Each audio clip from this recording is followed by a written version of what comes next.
जय हिंद दोस्तों। आज के क्लास में कुछ खटखुट ठक आवाज़ आएगा क्योंकि अभी एक दो दिन थोड़ा सा है परेशानी। एक दो दिन क्या कहिए कि अच्छा 5 से 7 दिन अब कुछ काम लगा हुआ है तो आपको आवाज़ तो डिस्टर्बेंस हो गए हैं, लेकिन खैर वो अपना काम करते हैं, हम लोग अपना काम करते हैं। आज से एक्सरसाइज शुरू करने वाले हैं 5.2।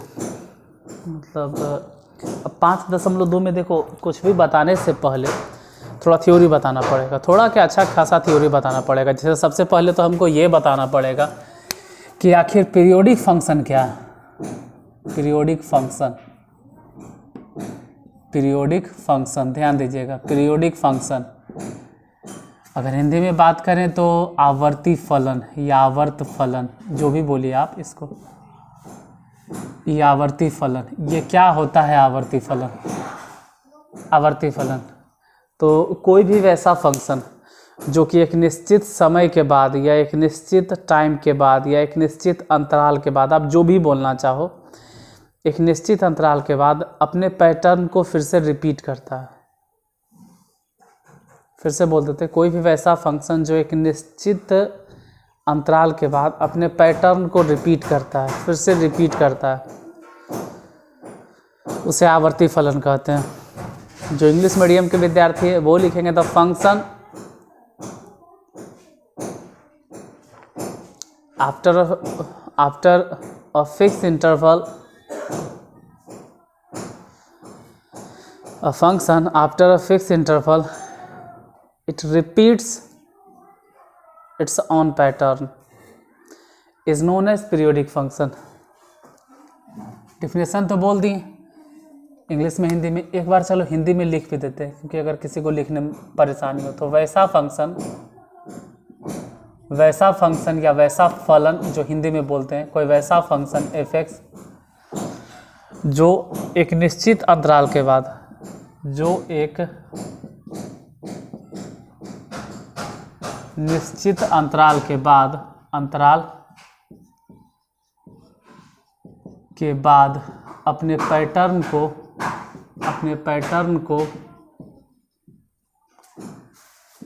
दोहराता है या रिपीट करता है, दोहराता है। कोई वैसा फंक्शन जो एक निश्चित अंतराल के बाद अपने पैटर्न को रिपीट करता है, उस फंक्शन को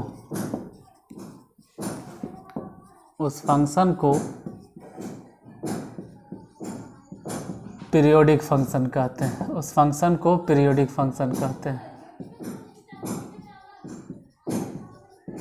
उस फंक्शन को पीरियोडिक फंक्शन कहते हैं तथा उस अंतराल को या उस न्यूनतम अंतराल को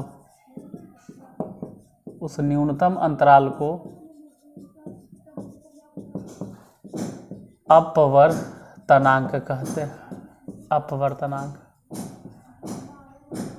पीरियड कहते हैं। इसी को आप अपवर्तनांक नहीं बोल के मूल अपवर्तनांक भी बोल सकते हैं। मूल अपवर्तनांक कहते हैं इंग्लिश में फंडामेंटल पीरियड।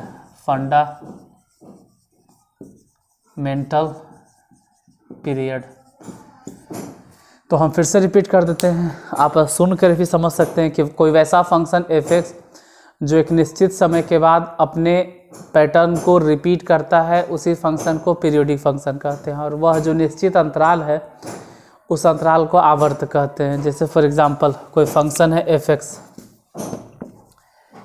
और f(x) इस प्रकार से है कि f(x + t) है, दोनों आपस में बराबर है। तो ये जो f(x) हो गया, इसको हम लोग बोलेंगे कि पीरियोडिक फंक्शन। थोड़ा सा दिक्कत होगा, पेशेंस क्या बोले, बर्दाश्त कीजिएगा। पीरियोडिक फंक्शन और t जो है, इस t को बोलेंगे पीरियोडिक, t को बोलेंगे पीरियड। मतलब हिंदी में अगर बात करें तो अपवर्तनांक, t अपवर्तनांक। बस थ्योरी इतने है कि अपवर्तनांक क्या है और आवर्ती फलन क्या है, यही जानना था। हाँ, अब आप जो पढ़ रहे हैं ट्रिगोनोमेट्रिक फंक्शन, उसमें कुछ जानना है कि ट्रिगोनोमेट्रिक फंक्शन क्या है। आवर्ती फलन है, एकदम आवर्ती फलन है। ट्रिगोनोमेट्रिक फंक्शन पूछ देगा कि क्या आवर्ती फलन है, तो एकदम आवर्ती फलन है, एकदम 100%। कहेगा कैसे, जैसे मैं समझाई तो देखो, ऑल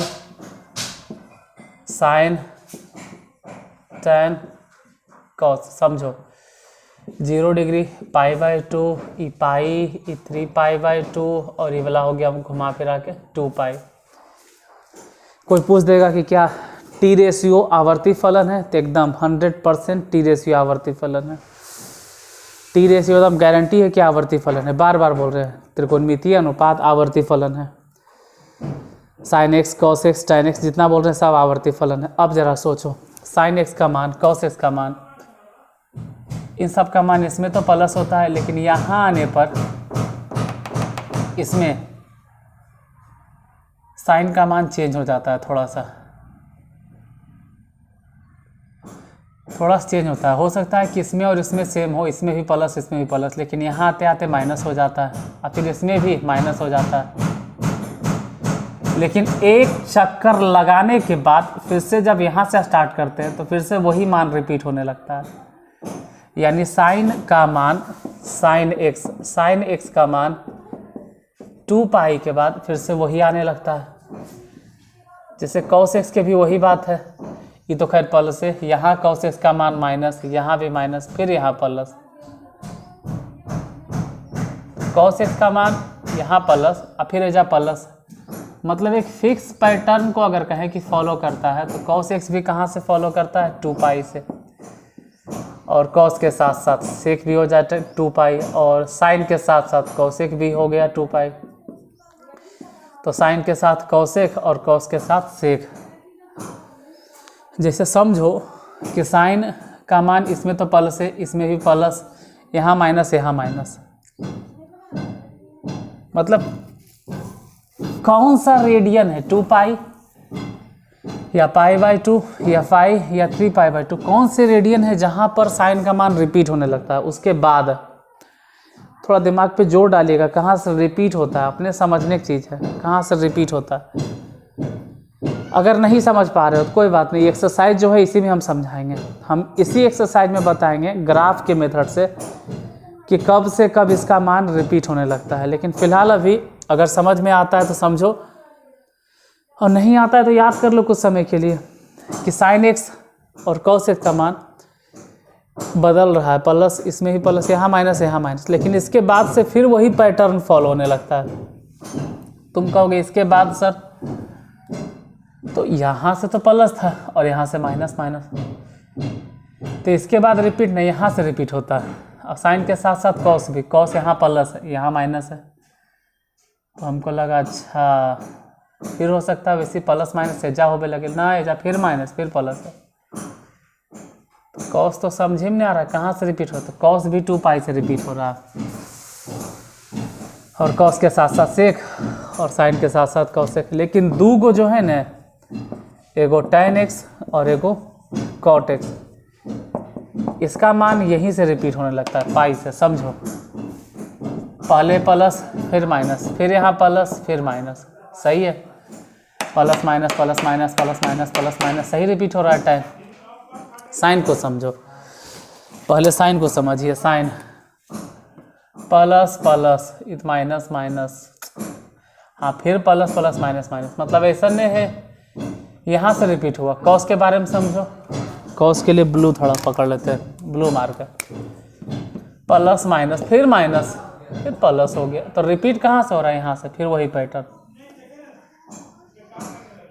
ई भले ही कह सकते हैं जो शुरू में हम लिए थे tan के लिए प्लस माइनस, फिर प्लस के चिन्ह फिर माइनस के चिन्ह, फिर प्लस के चिन्ह माइनस के चिन्ह, प्लस के माइनस प्लस, लेकिन साइन में क्या था प्लस फिर माइनस, तो हमको लगा कि चलो भाई फिर माइनस, तो रिपीट एजा से हो रहा है। तो समझ में आता है तो देखो ठीक है, नहीं आता है थोड़ा सा इंतजार करो, 1 दिन के 2 दिन के ग्राफ में ऐसे समझा देंगे। इन तीनों का अपवर्तनांक ये होगा और ये दोनों का अपवर्तनांक ये होगा। एक चीज़ और बता दे, ये सब जो चीज़ें लिखे हैं ना इसको अपवर्तनांक बोलते हैं, पीरियड, या तो आप कह सकते हैं फंडामेंटल पीरियड, इसको कह सकते हैं पीरियड, या तो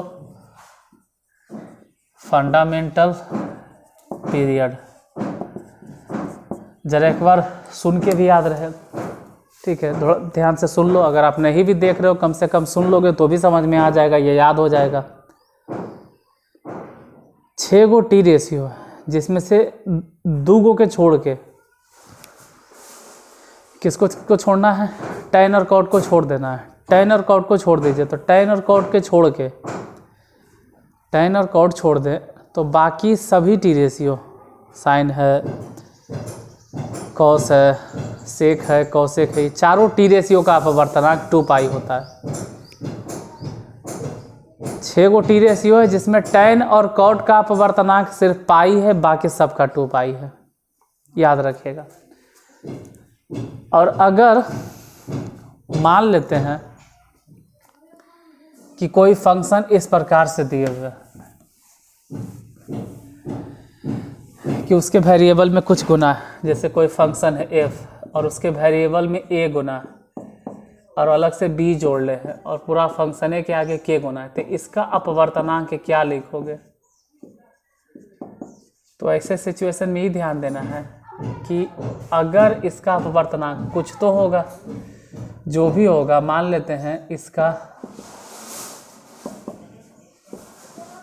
अपवर्तनांक कुछ तो होगा ना, मान लेते हैं t है, तो अपवर्तनांक सिर्फ t लिखोगे और उसके बाद x के आगे जो भी गुना है a, तो उसी मॉड ऑफ से भागा दे दीजिएगा बस। जैसे फॉर एग्जांपल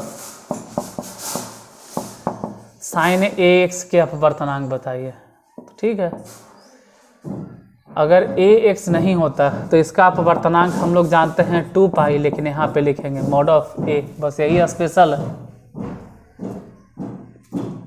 इसमें यही स्पेशल है। जब एक्सरसाइज आप बनाना शुरू करोगे तो यही स्पेशल मिलेगा। जैसे कि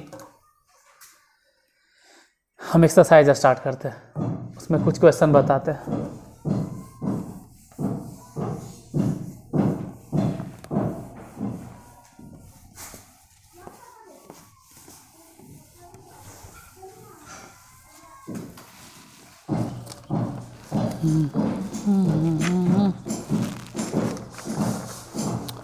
आज ज़्यादा डिस्टर्बेंस हो रहा होगा ना, खटखट को ज़्यादा ही हो रहा है।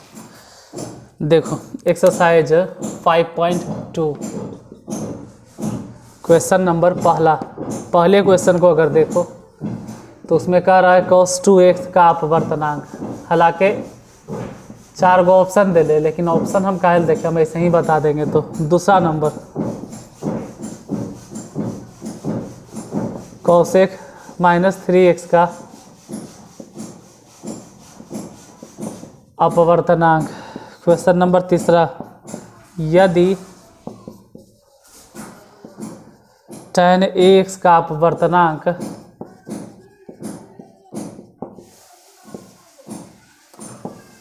4 हो तो एक बराबर क्या होगा? बाकी ग्राफ है, उस ग्राफ को हम कल बता देंगे, ठीक है। थोड़ा सा शोर शराबा ज़्यादा हो रहा है, खटखट ढन ढुन, क्योंकि घर में काम चल रहा है, तो हथौड़ी चल रहा है, आरी चल रहा है। देखिए इसका अपवर्तनांक, ये सोचो कि कॉस का अपवर्तनांक कितना होता है, 2 पाई, तो 2 पाई लिखिए और बटा में मॉड ऑफ 2, हालांकि 2 से ही 2 कट जाएगा, तो इसका अपवर्तनांक सिर्फ बचेगा पाई।